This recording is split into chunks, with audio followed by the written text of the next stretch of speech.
Good morning. Hope you guys are doing good. Hope y'all enjoyed the Bible lesson the other day. I'm going to try to give you another Bible lesson today. Today's Bible lesson is coming out of Acts, again, chapter 9. We were in 8 the other day. Today we're in chapter 9. Today we're going to be talking about a man named Saul. Saul was his name before he became Paul.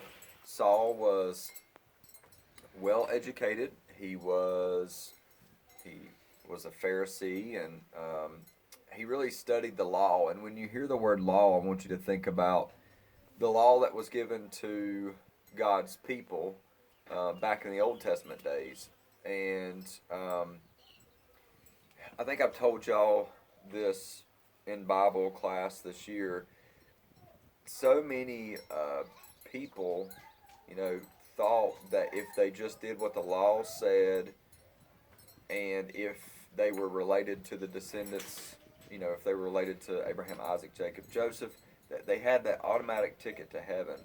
And Paul was one of those men who he thought, because he knew the law, that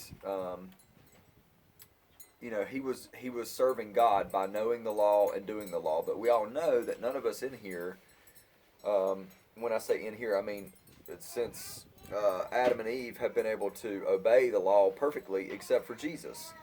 And so those folks that were doing that, it was great that it's great that they knew the law. It's great that we know the Bible, but it's about a real relationship with God. And so Saul was there, I'm pretty sure, when Stephen was stoned to death.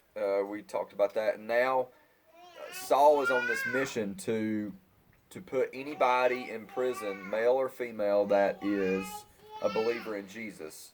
So this is after Jesus has died, resurrected, and now he's ascended to heaven.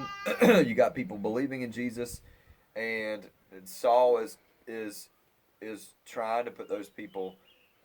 It's like his mission, because he did not think that was right, that Jesus was the Son of God. And so today we're going to talk about his conversion. When you think about that word conversion, think about Saul is going to go from wanting to put an end to Jesus to fully all in on Jesus. Let me say that again.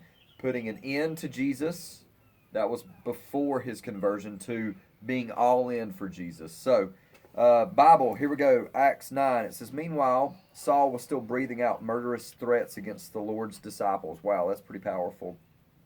"He went to the high priest and asked for letters to the synagogues or the churches in Damascus, so that if he found anybody there who belonged to the way," and if you think about the way, think about Jesus, the only way to heaven, believing in him, "whether men or women, he might take them as prisoners to Jerusalem."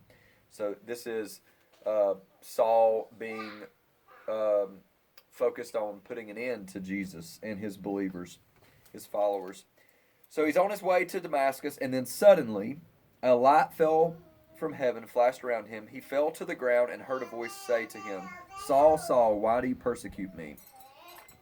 Saul is about to have a real life Jesus experience, and there's a lot that I could get out of that. I love how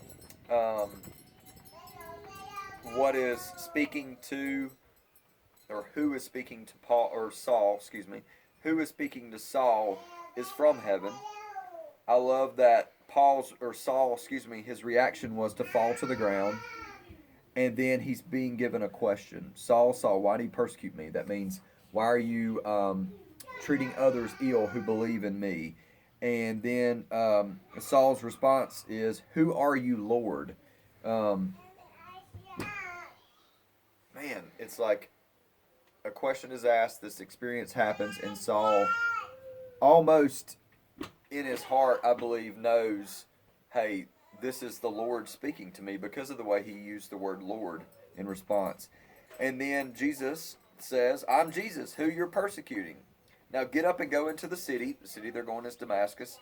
Paul and his folks that are out to put an end to Jesus, "and you will be told what you must do." The men that were traveling with Saul stood speechless. Sometimes God will do things in our lives that will leave us speechless. They heard the sound but did not see anyone. Saul got up from the ground, and when he opened, but when he opened his eyes, he could see nothing. So Saul has now become blind. they had to lead him by the hand into Damascus, and for 3 days he was blind and did not eat or drink anything. I think that's pretty interesting that it was 3 days, Jesus' death, and then 3 days later rose again. I think maybe God was using this to get a hold of Saul to maybe teach him a thing or two, and God is a great teacher. In Damascus, there was a disciple. So now this has happened to Saul. He's going to Damascus, but there in Damascus there's a disciple, and his name is Ananias. And the Lord is going to speak to him in a vision. So we've got Saul, and now we've got Ananias, and I'm going to pick back up with Ananias in the next video.